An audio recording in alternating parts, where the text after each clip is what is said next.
الحمد لله نحمده ونستعينه ونستغفره ونؤمن به ونتوكل عليه ونعوذ بالله من شرور أنفسنا ومن سيئات أعمالنا من يهده الله فلا مضل له ومن يضلله فلا هادي له ونشهد أن لا إله إلا الله وحده لا شريك له ونشهد أن سيدنا وسندنا ونبينا وشفيعنا ومولانا محمدا صلى الله عليه وعلى آله وأصحابه وبارك وسلم تسليما كثيرا أما بعد فأعوذ بالله من الشيطان الرجيم بسم الله الرحمن الرحيم وعهدنا إلى إبراهيم وإسماعيل أن طهرا بيتي للطائفين والعاكفين والركع السجود. وقال تعالى في مقام آخر يا أيها الذين آمنوا أنفقوا مما رزقناكم من قبل أن يأتي أحدكم الموت فيقول رب لولا أخرتني إلى أجل قريب فأصدق وأكن من الصالحين. صدق الله العظيم. اللهم صل على محمد وعلى آل محمد كما صليت على إبراهيم وعلى آل إبراهيم إنك حميد مجيد. اللهم بارك على محمد وعلى آل محمد كما باركت على إبراهيم وعلى آل إبراهيم إنك حميد مجيد. محترم عزیزوں، بزرگوں، نوجوانوں، بچوں، پردہ دار ماؤں اور بہنوں، رمضان المبارک کے 2 عشرے ہم گزار چکے ہیں اور آج مغرب کے بعد سے 3رے عشرے کا آغاز ہونے والا ہے۔ پہلا عشرہ رحمت کا عشرہ ختم ہوا، دوسرا عشرہ مغفرت کا آج ختم ہونے والا ہے، اور تیسرا جہنم کی آگ سے آزادی کا خلاصی کا عشرہ شروع ہونے والا ہے۔ ایک عشرہ ختم ہوتا ہے تو اس کا مطلب یہ نہیں ہوتا کہ اس عشرے کی جو رحمتیں ہیں وہ بھی ختم ہو جائیں، اس عشرے کی جو مغفرتیں ہیں وہ بھی ختم ہو جائیں، بلکہ پہلا عشرہ جو رحمت کا عشرہ ہے تو دوسرے اور تیسرے عشرے میں بھی اللہ کی رحمتیں اسی طرح متوجہ رہتی ہیں۔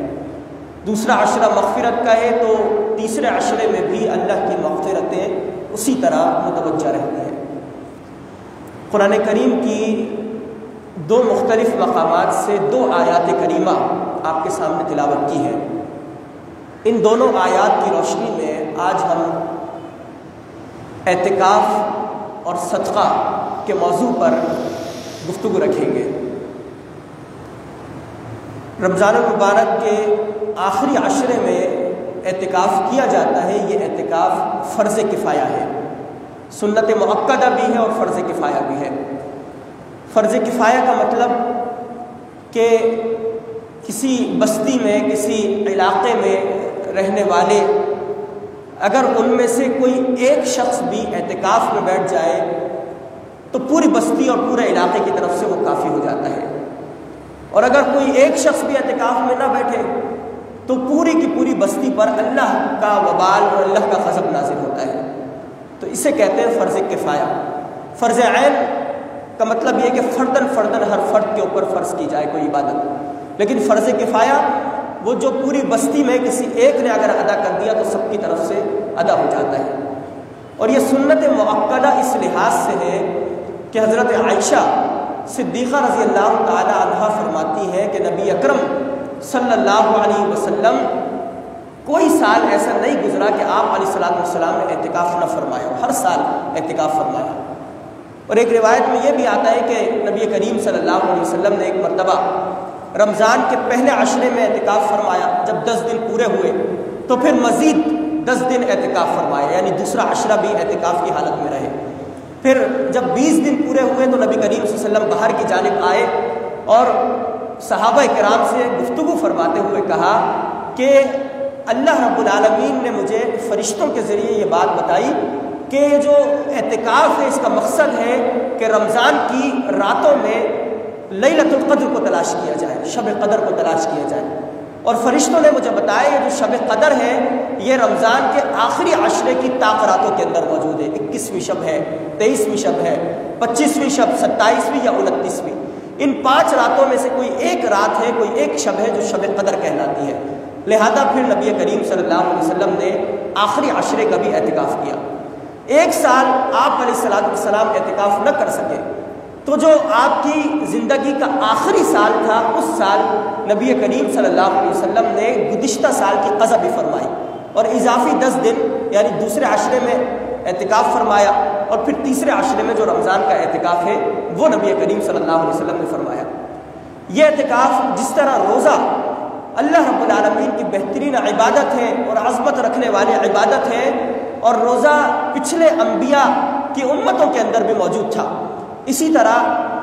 قرآنی آیات سے بات پتہ چلتی ہے کہ اعتکاف بھی پچھلے انبیاء کی امتوں کے اندر کسی نہ کسی صورت میں موجود تھا۔ یہ جو قرآن کریم کی آیت ہے کہ جس آیت میں اللہ رب العالمین نے حضرت ابراہیم علیہ السلام اور حضرت اسماعیل علیہ السلام کا تذکرہ فرمایا اور فرمایا کہ وَعَاهِدْنَا إِلَىٰ إِبْرَاهِيمَ وَإِسْمَاعِيلَ، کہ ہم نے ابراہیم علیہ السلام سے اور اسماعیل علیہ السلام سے عہد لیا۔ عہد اس بات کا لیا، 2 باتوں کا عہد کہ ان طاہرا بیتیا، پہلی بات کا عہد یہ لیا کہ میرے گھر کو یعنی اللہ رب العالمین کے گھر کو پاک رکھنا، اس کو صاف رکھنا، اس کی صفائی ستھرائی کا خصوصی طور پر خیال رکھنا۔ نبی کریم صلی اللہ علیہ وسلم نے مسجد نبوی تعمیر فرمائی تو خود آپ علیہ الصلوۃ والسلام نے آگے بڑھ کر اپنے ہاتھوں سے مسجد نبوی کی تعمیر میں حصہ لیا۔ خود آپ علیہ الصلوۃ والسلام شریک رہتے تھے مسجد نبوی کے معاملات کے اندر، اس کے امور میں۔ تو یہ انبیاء کی سنت ہے کہ مساجد کی صفائی ستھرائی کا اہتمام کرنا یہ ایک عام افراد کا کام نہیں ہے، بلکہ یہ انبیاء علیہ الصلوۃ والسلام کی خدمت اور ان کی سنت ہے، اور یہ سنت اللہ رب العالمین نے ان کے لیے طے کی ہے کہ ابراہیم اے اسماعیل ان طاہرا بیتیا، میرے گھر کو، میری مسجد کو یہ صفائی اور اس کی ستھرائی کا خصوصی طور پر خیال رکھنا۔ کس کے لیے؟ للطوافین والعاکفین والرکع السجود، وہ لوگ کہ جو مسجد کا، خانہ کعبہ کا طواف کرنے کے لیے آئے، حرم کا طواف کرنے کے لیے آئے، ان کے لیے صفائی ستھرائی کا خیال، والعاکفین، اور جو حرم کے اندر، مسجد کے اندر اعتکاف کے لیے آئے ان کے لیے، والرکع السجود، اور جو رکوع کرنے کے لیے اور سجدہ کرنے کے لیے یعنی نمازوں کی ادائیگی کا اہتمام کرنے کے لیے آئے ان کے لیے مساجد کو صاف کرنا۔ یہ انبیاء علیہ السلام کی سنت بھی ہے، اور یہ سنت اللہ رب العالمین نے انبیاء علیہ السلام سے اور حضرت ابراہیم اور اسماعیل علیہ السلام سے عہد لیتے ہوئے کی ہے۔ لہذا رمضان کے آخری عشرے میں خصوصی طور پر اعتکاف کا اہتمام کرنا یہ انتہائی فضیلت والا عمل ہے۔ نبی کریم صلی اللہ علیہ وسلم نے ایک روایت میں یہ بات ارشاد فرمائی کہ کوئی شخص اگر 1 دن کا اعتکاف کرتا ہے، صرف 1 دن، تو اس 1 دن کے اعتکاف کے نتیجے میں اللہ رب العالمین اس شخص کے اور جہنم کے درمیان 3 خندقیں حائل کر دیتا ہے، 3 خندقیں۔ اور پھر آپ علیہ السلام نے فرمایا کہ 1 خندق کی جو مسافت ہوگی، اس کی جو لمبائی اور چوڑائی ہوگی، وہ زمین اور آسمان کے درمیان کی جو چوڑائی ہے اس کے برابر ہوگی، یعنی 1 خندق اس قدر چوڑی، دوسری خندق اور چوڑی۔ تو اگر کوئی شخص 10 دن اعتکاف کرے تو کس قدر عظمت والی بات کہ کئی خندقیں جو ہے اس کے اور جہنم کے درمیان کھود دی جائیں گی، اور وہ جہنم سے کوسوں دور ہو جائے گا۔ پھر نبی کریم صلی اللہ علیہ وسلم نے یہ بات بھی ارشاد فرمائی کہ جو شخص 10 دن رمضان کے آخری عشرے میں اعتکاف کا اہتمام کرتا ہے تو اللہ رب العالمین اسے 1 حج کا اور 2 عمروں کا مکمل ثواب عطا فرماتے ہیں۔ صرف 10 دن کا اعتکاف اور اس کا نتیجہ ایک حج کا ثواب اور 2 عمروں کا ثواب اللہ رب العالمین عطا فرما رہے ہیں۔ اور پھر یہ اعتکاف خود ایک ایسی بہترین عبادت کہ بندہ اپنے والدین سے، اپنے بھائیوں بہنوں سے، اپنے بیوی بچوں سے، اپنے عزیز و اقارب سے، اپنے دوست احباب سے، اپنے کاروبار سے، اپنے تمام معاملات سے دور ہو کر ان کو ترک کرتے ہوئے صرف اللہ کی رضا کے لیے مسجد کے اندر آ کر بیٹھ جاتا ہے، اللہ کے در کے اوپر حاضر ہو جاتا ہے، اور 10 دن تک اپنی پیشانی، اپنی ناک، اپنا جسم اللہ کے حضور پیش کر دیتا ہے کہ اللہ بس تجھے راضی کرنے کے لیے حاضر ہو، تجھے منانے کے لیے حاضر ہو، تجھ سے معافی تلافی کروانے کے لیے کہ گناہوں کا بوجھ جو میرے دل کے اوپر آ چکا، گناہوں کا بوجھ جو میرے جسم کے اوپر موجود ہے، میری زندگی جو گناہوں کے اندر ڈوبی ہوئی ہے، تیری نافرمانی میں اور معصیت کے اندر ڈوبی ہوئی ہے، اے اللہ بس توبہ اور تائب ہونے کے لیے آیا ہوں۔ اور نبی کریم صلی اللہ علیہ وسلم فرماتے ہیں کہ جو خالصۃ للہ اللہ کے لیے اعتکاف کرے اور رب کی رضا کو مد نظر رکھتے ہوئے اور ایمان اور احتساب کی کیفیت کے ساتھ اعتکاف کرے، تو جب وہ اعتکاف سے اٹھتا ہے تو بالکل بخشا بخشایا اس طرح اٹھتا ہے کہ گویا کہ وہ ابھی ماں کے پیٹ سے باہر آیا ہو، اس طرح اس کے گناہ کوئی گناہ نہیں ہوتے۔ لہذا اپنی تمام مصروفیات کو ترک کرتے ہوئے اعتکاف کا اہتمام یہ لازمی کیجیے، اس کے لیے اپنے آپ کو وقف کر دیجیے۔ ہم عموماً جب اپنے کاروبار کے اندر مصروف ہوتے ہیں، اپنی زندگی گزار رہے ہوتے ہیں، ہمارے بچے اسکول میں تعلیم حاصل کر رہے ہوتے ہیں، تو ہم سال میں اکثر لوگوں کا یہ طریقہ کار ہوتا ہے کہ سال میں 1 ہفتے کے لیے یا 10 دن کے لیے ایک ٹور رکھتے ہیں، پورے پاکستان میں گھومنے کے لیے جاتے ہیں، اور اس کے لیے اسکول سے بچوں کی چھٹی دلواتے ہیں، اپنے کاروبار سے، اپنے آفس سے، اپنی ملازمت سے چھٹی لیتے ہیں کہ بھائی میں 10 دن کے لیے پاکستان کے ٹور پہ یا کسی اور جگہ پر گھومنے کے لیے جا رہا ہوں، سیر و تفریح کے لیے جا رہا ہوں۔ لیکن جب رمضان کا مہینہ آئے اور ایک ایسا مہینہ کہ جس مہینے میں اللہ رب العالمین ہماری جانب متوجہ ہے، اس کی رحمتیں، اس کی برکتیں، مغفرتیں ہماری جانب متوجہ ہے، تو اس مہینے میں 10 دن کے لیے اپنے کاروبار، اپنی ملازمت سے چھٹی لینا، اور وہ بھی اس غرض سے کہ گناہ بخش دیے جائیں، کہ جو زندگی میں آنے کا مقصد ہے کہ زندگی ایک دارالامتحان ہے، امتحان کی جگہ ہے، اور زندگی کے اندر جو کچھ تم بوگے قیامت کے دن اور آخرت کے دن اسی چیز کو کاٹو گے، تو اپنے اعمال کے حوالے سے اعمال کو بونے کے لیے، اپنی نیکیوں کو بڑھانے کے لیے، اس میں اضافے کے لیے 10 دن کا اعتکاف کرنا یہ نبی کریم صلی اللہ علیہ وسلم کی سنت ہے۔ اور حضرت عائشہ صدیقہ رضی اللہ تعالی عنہ فرماتی ہے کہ نبی کریم صلی اللہ علیہ وسلم کے انتقال کے بعد صحابہ کرام بھی اس اعتکاف کا اہتمام فرمایا کرتے تھے، اور آپ علیہ الصلوۃ والسلام کے ازواج مطہرات رضی اللہ عنہن اجمعین وہ بھی اس اعتکاف کا اہتمام کیا کرتے تھے۔ لہذا جس شخص کو بھی موقع نصیب ہو وہ اعتکاف ضرور کرے اور اعتکاف میں بیٹھے۔ دوسری جو قرآن کریم کی آیت میں نے آپ کے سامنے تلاوت کی، وہ آیت ہے صدقہ کے حوالے سے۔ صدقہ اللہ رب العالمین کی طرف سے بندوں کے لیے ایک بہترین عبادت ہے، ایک ایسی بہترین عبادت کے احادیث میں صدقہ کی بے انتہا فضیلتیں اور برکتیں آئی۔ آگے چل کر ہم اس کو بیان کریں گے کہ وہ کیا برکتیں اور کیا فضیلتیں ہیں کہ انسان اللہ کی جانب بالکل متوجہ ہو جاتا ہے کہ اس قدر بہترین عبادت اللہ رب العالمین نے ہمارے لیے رکھی ہے۔ قرآن کریم کی آیات سے بات پتہ چلتی ہے، اللہ رب العالمین فرماتا ہے کہ مثل الذین ينفقون اموالهم، وہ لوگ کہ جو اللہ رب العالمین کی راہ پہ فی سبیل اللہ، اللہ کے راستے میں خرچ کرتے، اپنا مال خرچ کرتے، اپنا پیسہ، اپنا روپیہ خرچ کرتے۔ مثل الذین ينفقون اموالهم فی سبیل اللہ کمثل حبۃ، ان کی مثال ایسی ہے کہ ایک معمولی سا چھوٹا سا دانہ ہے، کمثل حبہ انبتت، اس دانے کو انہوں نے زمین کے اندر اگا دیا، زمین کے اندر ڈال دیا۔ انبتت 7 سنابل، تو اس دانے کے ذریعے اس کی 7 بالیاں نکل آئی، اس کی کوپل نکلی، پھر اس کی بالیاں نکلی، وہ بڑا اور 7 بالیاں نکل آئی۔ فی کل سنبلۃ 100 حبہ، اور ہر بالی کے اندر 100 دانے موجود ہیں، یعنی ایک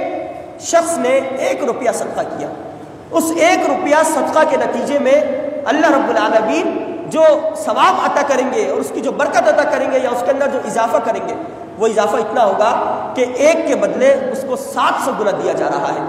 ایک دانہ اس نے اگایا، 7 کوپلیں نکلی، ہر کوپل کے اندر 100 دانے موجود ہیں، گویا کہ 700 گنا بڑھا چڑھا کر 1 روپیے کا ثواب اللہ رب العالمین عطا کر رہے ہیں۔ اور ایک مقام پر اللہ رب العالمین نے فرمایا کہ قل انفقوا مما رزقناکم، کہ نبی کریم صلی اللہ علیہ وسلم لوگوں سے کہہ دیجئے کہ خرچ کرو۔ کیا خرچ کرو؟ مما رزقناکم، جو اللہ رب العالمین نے تمہیں مال و دولت دی ہے اس کو خرچ کرو۔ من قبل ان یأتی احدکم الموت، اس سے پہلے کہ کسی شخص کو موت طاری ہو جائے وہ مرنے سے پہلے اپنا مال جو ہے وہ صدقہ کرے، خرچ کرے، اللہ کی حضور، اللہ کی بارگاہ میں، اللہ رب العالمین کے راستے میں خرچ کرے۔ اور اس لیے خرچ کرے کہ انفقوا مما رزقناکم من قبل ان یأتی احدکم الموت فیقول رب لولا اخرتنی الی اجل قریب فاصدق واکن من الصالحین۔ فرمایا کہ جب کسی شخص کا انتقال ہو جائے گا، وہ اس دنیا سے چلا جائے گا، تو وہ اللہ رب العالمین سے کہے گا، درخواست کرے گا کہ فیقول ربی لولا اخرتنی الی اجل قریب، کہ اللہ مجھے دوبارہ سے دنیا کے اندر بھیج دے کچھ مختصر سی مدت کے لیے۔ اللہ پوچھے گا کہ کیوں مختصر سی مدت کے لیے دوبارہ سے دنیا کے اندر جانا چاہتے ہو؟ تو وہ جواب میں کہے گا فاصدق واکن من الصالحین، تاکہ میں دنیا میں جانے کے بعد جو تو نے مجھے مال عطا کیا اس مال سے میں صدقہ کروں اور میں نیک لوگوں کی صف کے اندر شامل ہو جاؤں۔ یعنی جب قیامت کے دن انسان دیکھے گا کہ جو صدقہ کرنے والے ہیں ان کو بلند درجات دیے جا رہے ہیں، جنتوں کے اندر ان کو اعلیٰ مقام پر فائز کیا جا رہا ہے، تو اس کے دل کے اندر یہ خواہش آئے گی کہ اللہ مجھے دوبارہ سے دنیا کے اندر بھیجے، جو مال مجھے دیا گیا تھا میں نے وہ خرچ نہیں کیا، میں اسے خرچ کروں اور پھر میں بھی اسی مقام پر، اسی مرتبے پر، اسی درجے کے اوپر فائز ہو جاؤں کہ جس درجے پر یہ دیگر جنتی صدقہ کرنے کے نتیجے میں فائز ہوئے۔ لہذا اللہ کے حضور صدقہ کرنا، اللہ کی بارگاہ میں فی سبیل اللہ صدقہ کرنا، اس کا اہتمام کیجیے۔ قرآن کریم میں اللہ رب العالمین نے فرمایا کہ لن تنالوا البر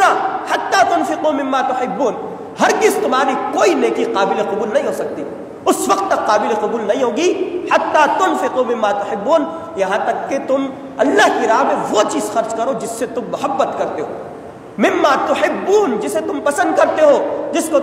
جس سے تم محبت کرتے ہو، اس چیز کو اگر تم اللہ کی راہ میں خرچ کرو گے تو تمہاری نیکی قابل قبول ہوگی۔ یعنی قرآنی آیات سے بات پتہ چلتی ہے کہ صدقہ اس قدر اہمیت کی حامل عبادت ہے کہ بندہ اگر صدقہ نہ کرے تو اس کا ایمان ہی قابل قبول نہیں ہوگا، اس کی نیکیاں ہی قابل قبول نہیں ہوگی۔ اس قدر لازم اور ملزوم اللہ رب العالمین نے صدقے کو قرار دیا ہے۔ لہذا صدقے کا اہتمام کرنا اور پھر زکوٰۃ کا بھی اہتمام کرنا، زکوٰۃ کی ادائیگی کا اہتمام کرنا، یہ بھی انتہائی ضروری ہے۔ اور یہ زکوٰۃ نبی کریم صلی اللہ علیہ وسلم نے فرمایا کہ جو زکوٰۃ ہے یہ اس لیے نہیں ہے کہ مال کے اندر کمی ہو جائے، بلکہ زکوٰۃ تو اس لیے ہے کہ مال کے اندر برکت پیدا ہو جائے۔ مال کے اندر یہ جو بے برکتی آتی ہے یہ زکوٰۃ نہ دینے کی وجہ سے آتی ہے۔ ہم سمجھتے ہیں کہ زکوٰۃ دیں گے، اللہ کی راہ میں خرچ کریں گے تو ہمارا مال کم ہو جائے گا، نہیں۔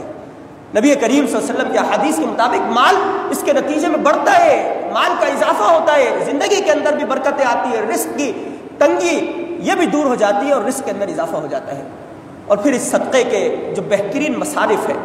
کہ جن لوگوں کو صدقہ دیا جائے، ان مصارف میں سے بہترین مصرف، سب سے بلند مصرف میں جسے سمجھتا ہوں وہ یہ ہے کہ ہم اپنے گھر والوں میں، اپنے بھائیوں بہنوں میں، اپنے عزیز و اقارب میں ایسے افراد کو تلاش کریں کہ جو غریب ہوں، جو مسکین ہوں، یا اگر ہماری کوئی بہن ہو ان کے شوہر کا انتقال ہو گیا، وہ بیوہ ہے، ان کے بچے موجود ہیں، وہ بیوہ خاتون بہن گھر کے اندر موجود ہے، باہر والوں کو آپ صدقہ دیں لیکن گھر کے اندر یہ کیفیت ہو کہ بیوہ خاتون موجود ہو، اس کے پاس کھانے پینے کے لیے چیز موجود نہ ہو، آپ کا اپنا ذاتی بھائی، آپ کا سگا بھائی، آپ کے چچا، آپ کے ماموں، قریبی رشتہ دار وہ جو ہے بے سہارا ہو، غربت کی زندگی گزار رہے ہو، آپ دوسروں کو دیتے پھرے، تو یہ زیادہ بہتر نہیں ہے، بلکہ بہتر، سب سے افضل صدقہ اس کا مصرف یہ ہے کہ آپ اپنے گھر والوں کو، اپنے عزیز و اقارب کو، ان میں سے جو غریب اور یتیم اور مسکین ہے ان کو مقدم رکھیں۔ اس کا دگنا ثواب، ایک ثواب جو صلہ رحمی کا ملے گا کہ آپ نے عزیز و اقارب سے صلہ رحمی کی، اپنے گھر والوں سے صلہ رحمی کی، دوسرا ثواب آپ کو صدقے کا اور زکوٰۃ کا ثواب ملے گا۔ تو یہ بہترین مصرف ہے کہ آپ اپنے گھر والوں میں سے ایسے افراد کو تلاش کریں کہ جو ضرورت مند ہو، حاجت مند ہو، ان کی ضرورت کو پورا کرے، ان کی حاجت کو پورا کرے، وہ مقروض ہے تو ان کی قرض کی ادائیگی کے لیے آپ ان کو صدقہ دیں۔ دوسرا بہترین مصرف، اللہ رب العالمین کے دین کی تبلیغ کے لیے، اس کی دعوت کے لیے، اس کے دین کو قائم کرنے کے لیے جو لوگ جد و جہد کر رہے ہیں، آپ ان کے ساتھ تعاون کریں، ان کو صدقہ دیں، ان کو اپنی زکوٰۃ کی رقم دیں، ان کو اپنا مال پیش کریں۔ نبی کریم صلی اللہ علیہ وسلم نے اور اللہ رب العالمین نے اس کو بھی بہترین مصرف قرار دیا۔ یہ جو قرآن میں اللہ رب العالمین نے فرمایا کہ کونوا انصار اللہ، اے لوگوں جو ایمان لے کر آئے ہو اللہ کے مددگار بن جاؤ۔ تو اللہ کے مددگار بننے کا مطلب یہ نہیں ہے کہ آپ نے نماز پڑھ لی، روزہ رکھ لیا، حج کر لیا، بلکہ اللہ کے مددگار بننے کا مطلب یہ ہے کہ اللہ نے جو دین بھیجا ہے آپ اس دین کی دعوت میں، اس دین کی تبلیغ میں، اس دین کو قائم کرنے میں، اس کو نافذ کرنے میں، اعلاء کلمت اللہ میں اور اللہ کے دین کے غلبے کے لیے آپ اپنا مال بھی کھپائیں، آپ اپنا وقت بھی کھپائیں، آپ اپنی جان بھی کھپائیں، آپ اپنا سب کچھ صرف کر دیں. یہ ہے انصار اللہ، اللہ کے مددگار بننے کا مطلب. تو دوسرا بہترین مصرف، آپ دعوت و تبلیغ کے کام میں، آپ اقامت دین کے کام میں، اللہ کے دین کے غلبے کے کام میں اور اس کی جد و جہد کے کام میں اپنے مال کو صرف کریں، خرچ کریں. تیسرا بہترین مصرف، آپ مسجد میں آتے ہیں، نماز کا اہتمام کرتے ہیں، آپ مسجد کی قالینیں استعمال کرتے ہیں، مسجد کے پنکھے استعمال کرتے ہیں. ہم عموماً اپنے گھروں کے اندر اگر ایک کمرے میں بیٹھے ہوں اور دوسرے کمرے کا پنکھا چل رہا ہو تو فوراً بچوں کو بھیجتے ہیں کہ جاؤ بند کرو. اگر کہیں تھوڑا سا نل گھر کا کھلا رہ جائے فوراً بچے کو ڈانٹتے بھی ہیں، مارتے بھی ہیں کہ بھئی یہ نل کیوں کھلا چھوڑ دیا، اس کو بند کرو، پانی خرچ ہو رہا ہے، موٹر چلائیں گے بل آئے گا. لیکن مسجد کے اندر ہم مسجد کی دریا استعمال کر رہے ہیں، مسجد کے پنکھے استعمال کر رہے ہیں. ایک فرد آتا ہے، ایک پنکھے کے نیچے کھڑا ہو جاتا ہے، دوسرا اس کے ساتھ کھڑا ہو سکتا ہے لیکن وہ دوسرا پنکھا چلا کر کھڑا ہوتا ہے. ہم مسجد کا پانی استعمال کرتے ہیں، تیز نل کھول دیتے ہیں. ہم اگر مسا کر رہے ہیں، ہاتھ پیر دھو رہے ہیں، بس وہ نل کھلا ہوا ہے، ہم پانی استعمال کر رہے ہیں. مسجد کی بجلی استعمال ہو رہی ہے، مسجد کا جنریٹر استعمال ہو رہا ہے، پیٹرول اس کے اندر ڈالا جا رہا ہے. تو بہترین مصرف جو آپ کے لیے ضروری ہے کہ آپ صدقہ کریں مسجد کے اندر. مسجد کے اندر چندہ باکس موجود ہوتا ہے، آپ اس میں ڈالیں. لیکن اس حوالے سے اس کا خیال رکھنا ضروری ہے کہ آپ زکوٰۃ کا پیسہ مسجد کے اندر نہ دیں. نبی کریم صلی اللہ علیہ وسلم نے منع فرمایا ہے کہ اللہ نے منع کیا ہے کہ زکوٰۃ کی رقم جو ہے مسجد کے اندر نہ دی جائے. آپ دیگر صدقات اپنے مسجد کے حوالے سے دیں کیونکہ آپ مسجد کی چیزیں استعمال کرتے ہیں. چوتھا بہترین مصرف، مساجد کے جو امام ہیں، مساجد کے جو مؤذنین ہیں، آپ ان کو جو ہے اپنا مال دیں، ان پر صدقہ خیرات کریں. ان کو جو ہے ترجیحی بنیادوں پر آپ ان کو اپنی زکوٰۃ کی رقم، ان کو اپنے صدقات کی رقم دیں. کیونکہ مساجد کے جو ائمہ ہوتے ہیں ان کی تنخواہیں بہت کم ہوتی ہیں. بالخصوص اکثر ہمارے ملک کی جو مساجد ہیں، اکثر مساجد، ان مساجد کے جو کمیٹی کے جو ذمہ دار ہوتے ہیں نا، یہ دیگر چیزوں کے اوپر تو بہت زیادہ پیسہ خرچ کرتے ہیں. میں یہ نہیں کہتا کہ ہماری کمیٹی والے بھی ایسے، الحمدللہ ایسا نہیں ہے. اکثر مساجد ایسی ہوتی ہیں کہ دیگر چیزوں کے اوپر تو خرچ کریں گے، مسجد کو عالیشان انداز سے تعمیر کریں گے، بہت بہترین انداز سے، لیکن امام اور مؤذنین کی تنخواہیں بالکل نامناسب سی تنخواہیں ہوتی ہیں. مجھے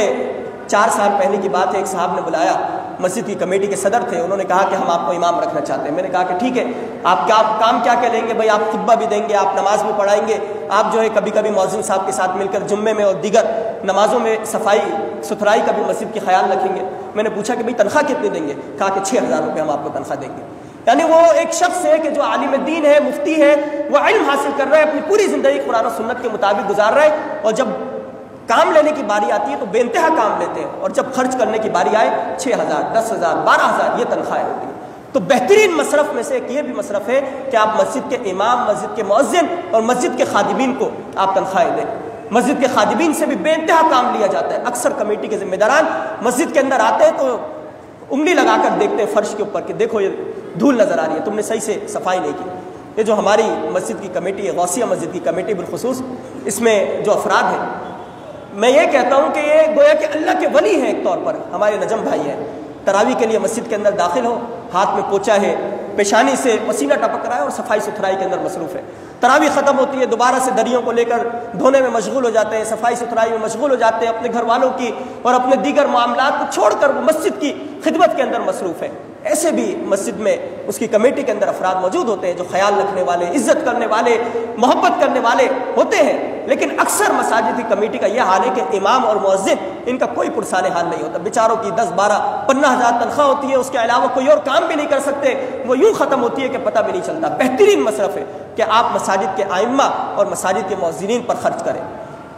تو یہ چند مصارف ہیں جو میں نے آپ کو بیان کیا. اب صدقہ کی جو برکتیں ہیں، اس کی جو فضیلتیں ہیں، احادیث کے اندر جو بیان کی گئی ہے، نبی کریم صلی اللہ علیہ وسلم نے فرمایا، خدا کی قسم کھا کر فرمایا، یعنی ایک تو رسول اللہ کے الفاظ ہیں، وہ جھوٹے نہیں ہو سکتے، بالکل اس میں شائبہ ہی نہیں ہو سکتا کہ جھوٹ کے الفاظ ہو سکتے. اور پھر اللہ کی قسم کھا کر نبی کریم صلی اللہ علیہ وسلم یہ بات کہہ رہے ہیں کہ خدا کی قسم، جو شخص اللہ کی راہ میں خرچ کرتا ہے، فی سبیل اللہ لوگوں کو دیتا ہے، تو اس کا مال گھٹتا نہیں ہے بلکہ اس کا مال بڑھتا ہے، اس کے مال کے اندر اضافہ ہوتا ہے. آپ ایک مرتبہ تجربہ کر کے دیکھیں، آپ اللہ کے حضور دیں، آپ کے مال کے اندر اضافہ ہوگا، اس کے اندر بڑھوتری ہوگی، اس کے اندر کمی کے بجائے بے شمار اللہ رب العالمین اس کے اندر اضافہ فرما دیں گے. نبی کریم صلی اللہ علیہ وسلم نے یہ بات بھی ارشاد فرمائی کہ یہ جو امراض آتے ہیں، انسانی جسمانی امراض، ان امراض سے شفا کے لیے صدقہ بہترین ذریعہ ہے. اب صدقے کے ذریعے جو ہے اپنی جسمانی امراض کا علاج کیا کرو۔ کچھ واقعات میں آتا ہے، یہ ایک دو واقعات میں آپ کے سامنے بیان کروں کہ ایک شخص تھا، اس کی والدہ بہت زیادہ بیمار تھی اور اس قدر بیمار تھی کہ وہ ہوش میں ہی نہیں آ رہی تھی۔ گزشتہ 2 دن گزر چکے، وہ ہاسپٹل میں ایک روم کے اندر موجود ہے اور ان کو ہوش ہی نہیں آ رہا۔ تو وہ ہاسپٹل سے باہر نکلتا ہے کسی مقام پر، اپنے گھر پر یا کسی اور جگہ پر جانے کے لیے۔ راستے میں وہ کار میں بیٹھ کر جا رہا ہوتا ہے، دیکھتا ہے کہ اس کے سامنے ایک بلی آتی ہے اور بلی اس کی ٹانگ ٹوٹی ہوئی ہے اور وہ چیخ و پکار کر رہی ہے۔ وہ رکتا ہے، ٹھہرتا ہے، بلی کے سامنے جاتا ہے اور پھر اس کو دکان سے خرید کر کچھ دودھ جو ہے وہ اس بلی کے سامنے رکھ دیتا ہے، پیش کرتا ہے۔ وہ پھر اپنے گھر جاتا ہے، واپس آتا ہے۔ واپس آنے کے بعد دوبارہ سے ہاسپٹل میں جاتا ہے تو ڈاکٹر کہتا ہے کہ ہم نے آپ کی والدہ کو دوسرے کمرے کے اندر منتقل کر دیا۔ اب وہ پریشانی کی کیفیت میں ہے کہ میری والدہ تو 2 دن سے ہوش میں نہیں تھی، کہیں ایسا تو نہیں کہ اللہ کو پیاری ہو گئی، دوسرے کمرے کے اندر ان کو منتقل کر دیا گیا۔ وہ پوچھتا ہے کہ ڈاکٹر صاحب کیا معاملہ ہے، کیوں منتقل کر دیا گیا؟ وہ کہتے ہیں کہ جاؤ خود دیکھ لو۔ وہ ڈرتے ہوئے جاتا ہے اپنی والدہ کے پاس، دیکھتا ہے کہ ان کو ہوش آیا ہوا ہے۔ والدہ ان سے گفتگو کر رہی ہے، کہہ رہی ہے کہ بیٹا میں ہوش میں آ گئی ہوں اور اللہ رب العالمین نے مجھے شفا عطا کی ہے۔ بیٹا پوچھتا ہے کہ اماں آپ کو کس طریقے سے شفا عطا ہوئی؟ تو وہ کہتی ہے کہ میں نے خواب میں دیکھا کہ ایک بھوکی بلی ہے اور وہ میرے لیے دعائیں کر رہی ہے، اور جیسے ہی اس نے میرے لیے دعا کی فوراً میری آنکھیں کھل گئی اور میں ہوش میں آ گئی۔ یعنی یہ صدقہ بیماریوں کو ٹالنے کا ذریعہ ہے، بیماریاں اس سے ختم ہو جاتی ہے۔ ایک شخص ہے کینسر کے اندر مبتلا ہے، ڈاکٹر کے پاس جاتا ہے، ڈاکٹر کہتا ہے کہ آخری سٹیج ہے، تم بچ نہیں سکتے، جاؤ اپنے گھر والوں سے اور اپنے بیوی بچوں سے ملاقات کر کے آخری ملاقات کر کے آؤ۔ وہ گھر کی طرف جا رہا ہوتا ہے، قصائی کی دکان پر رکتا ہے، سوچتا ہے کہ کچھ گوشت لے کر گھر پہ جاؤں تاکہ کوئی گھر والوں کو بہترین کھانا پکا کر اور تیار کر کے دیا جائے۔ وہ اس قصاب کی دکان پہ یا گوشت لینے کے لیے پہنچتا ہے، دیکھتا ہے کہ ایک عورت کھڑی ہے، وہ گوشت کو چن رہی ہے، جگہ جگہ سے قصائی گوشت پھینکتا ہے، اس کو چنتی ہے۔ وہ پوچھتا ہے کہ اماں جان کیا معاملہ ہے، آپ اس طریقے سے کیوں گوشت اکٹھا کر رہی ہے؟ تو وہ خاتون جواب میں کہتی ہے کہ میں انتہائی غریب ہوں، میرے پاس کھانے پینے کے لیے پیسہ نہیں ہوتا، میں سال میں صرف 2 مرتبہ اپنے بچوں کو گوشت کھلاتی ہوں اور وہ بھی اس طریقے سے چن چن کر۔ وہ فوراً جو ہے اس قصاب سے کہتا ہے کہ یہ خاتون جب بھی تمہارے پاس آئے اس کو گوشت دیا کرنا، اور یہ پیسے لو۔ وہ ان کو پہلے ہی پیسے دے دیتا ہے کہ جب بھی آئے ان کو گوشت دیتے رہنا۔ وہ گھر پہ جاتا ہے، اپنے بیوی بچوں سے ملتا ہے، دوبارہ سے ہاسپٹل جاتا ہے۔ ہاسپٹل جا کر جب ڈاکٹر اس کو چیک کرتے ہیں تو کہتے ہیں کہ تم جو ہے تھوڑے دنوں کے بعد آئے ہو، کیا تم نے کہیں اور بھی علاج کروایا؟ ڈاکٹر کو وہ کہتا ہے کہ نہیں، میں نے کہیں اور علاج نہیں کروایا۔ کہتے ہیں کہ تم نے کوئی دوا وغیرہ کھائی؟ کہا کہ نہیں، میں نے کوئی دوائی نہیں کھائی۔ کہا کہ تمہارے جسم کے اندر کینسر کا مرض بالکل ختم ہو چکا ہے، بالکل موجود نہیں ہے۔ یہ صدقہ یہ جسمانی بیماریوں کو ختم کرنے کا، یہ عقل کی بیماریوں کو ختم کرنے کا، یہ دل کی اور قلبی بیماریوں کو ختم کرنے کا بھی ذریعہ ہے۔ ایک صحابی نبی کریم صلی اللہ علیہ وسلم کے پاس آتے ہیں، کہتے ہیں کہ یا رسول اللہ میرا دل سخت ہو چکا ہے، میری آنکھوں سے آنسو جاری نہیں ہوتے، اللہ کا خوف میرے دل کے اندر نہیں آتا، کیا کروں؟ نبی کریم صلی اللہ علیہ وسلم نے فرمایا کہ صدقہ کرو۔ صحابی کہتے ہیں کہ میں نے صدقہ کیا تو اس کے نتیجے میں اللہ رب العالمین نے میرے دل سے وہ کیفیت ختم فرما دی اور میرا دل نرم پڑ گیا، پتھر کی طرح سخت دل وہ نرم پڑ گیا اور اس کے اندر اللہ کا خوف پیدا ہو گیا۔ یہ صدقہ بہترین عبادت۔ نبی کریم صلی اللہ علیہ وسلم نے فرمایا، حضرت بلال رضی اللہ تعالیٰ عنہ کو، یہ بلال اللہ رب العالمین کے حضور صدقہ کرو، خیرات کرو، اور رب کے خزانوں کے اندر کوئی کمی نہیں آئے گی کہ رب تمہیں خزانے پیش کرے۔ اور ایک روایت میں نبی کریم صلی اللہ علیہ وسلم نے فرمایا کہ وہ رب کائنات جو ہے اس قدر عظیم رب ہے کہ اگر وہ پوری دنیا کے لوگوں کو، پوری کائنات کے لوگوں کو اکٹھا کر کے ایک میدان کے اندر جمع کر دے اور وہ لوگوں کے اوپر خرچ کرنا شروع کر دے، خرچ کرتا رہے، انتہائی زیادہ خرچ کرے، تو اللہ کے خزانوں میں اتنی بھی کمی نہیں آتی کہ آپ ایک سوئی جو ہے وہ پانی کے اندر ڈبائے اور اس کو اٹھائے تو ایک قطرہ جو اس کے اندر سے ٹپک رہا ہوگا، اتنا بھی اللہ کے خزانوں کے اندر کمی نہیں آئے گی۔ پھر نبی کریم صلی اللہ علیہ وسلم نے ایک روایت میں یہ بھی بیان فرمایا کہ اللہ کے حضور خرچ کرو تو اللہ رب العالمین تم پر خرچ کرے گا، یعنی ایک مقابلے کی کیفیت ہے، تم خرچ کرو گے اللہ تم پر خرچ کرے گا، تم خرچ کرو گے اللہ خرچ کرے گا، بالآخر معاملہ آئے گا کہ تمہارا مال تو ختم ہو جائے گا لیکن اللہ کا مال جو ہے وہ ختم نہیں ہوگا، اللہ خرچ کرتا چلا جائے گا تم پر۔ اور ایک روایت میں نبی کریم صلی اللہ علیہ وسلم نے فرمایا کہ جو شخص ایک کھجور اللہ رب العالمین کی بارگاہ میں اللہ کی رضا کے لیے خرچ کرتا ہے، صرف ایک کھجور کا معمولی سا ٹکڑا اللہ کو راضی کرنے کے لیے خرچ کرتا ہے، تو اللہ رب العالمین اس کھجور کے ٹکڑے کو محفوظ رکھتا ہے اور اس کو پالتا ہے۔ حدیث کے الفاظ ہے کہ اللہ اس کو پالتا ہے، اتنا زیادہ پالتا ہے، اتنا زیادہ پالتا ہے کہ وہ ایک پہاڑ کی سی شکل اختیار کر لیتا ہے، اس کے اعمال کے اندر پہاڑ کے برابر اضافہ ہو جاتا ہے۔ تو اگر کوئی شخص بے انتہا صدقہ کرے تو آپ سوچیں کہ کتنے پہاڑوں کے برابر اس کے اعمال کے اندر اضافہ ہو جائے۔ نبی کریم صلی اللہ علیہ وسلم نے فرمایا کہ صدقہ یہ جہنم کی آگ کو ٹھنڈا کرتا ہے، یہ غصے کو ٹھنڈا کرتا ہے، یہ اللہ رب العالمین کے غضب سے محفوظ رکھتا ہے، قیامت کے دن جو اللہ رب العالمین کا سایہ لوگوں کو نصیب ہوگا ان میں سے ایک شخص وہ بھی ہوگا کہ جو دنیا کے اندر اللہ کے حضور صدقہ کرتا تھا اس انداز سے کہ سیدھے ہاتھ سے صدقہ کرتا تو اس کے الٹے ہاتھ کو معلوم نہیں ہوتا کہ وہ صدقہ کر رہا ہے۔ لہذا صدقے کا خصوصی طور پر اہتمام کریں، اپنی زندگی میں اس کو لازم کر لیں اپنی استطاعت کے مطابق۔ اگر آپ کی معمولی سی بھی تنخواہ ہے تو آپ اس میں سے ایک مختصر سا حصہ 100 روپے 200 روپے 500 روپے ضرور اپنی عادت بنا لیں کہ آپ اس کو صدقہ کریں گے۔ بڑی بیماریاں جو ہیں آپ ان بیماریوں سے انشاءاللہ ضرور محفوظ ہو جائیں گے۔ آپ اس نسخے کو آزما کر دیکھیں۔ اور آخری بات جو میں کہہ کر اپنی گفتگو مکمل کروں گا، آغاز میں اعتکاف کی فضیلت آپ کے سامنے بیان کی۔ اعتکاف کا مقصد یہ ہے کہ ہم مسجد میں آئے، اللہ رب العالمین کو راضی کرنے کے لیے آئے اور اللہ رب العالمین سے اپنے گناہوں کی توبہ کروانے کے لیے آئے۔ کوئی شخص اگر اعتکاف میں بیٹھتا ہے اور وہ موبائل لے کر آتا ہے، سوشل میڈیا کا استعمال اعتکاف میں کر رہا ہے، وہ فیس بک پر، یوٹیوب پر، دیگر سوشل سائٹس پر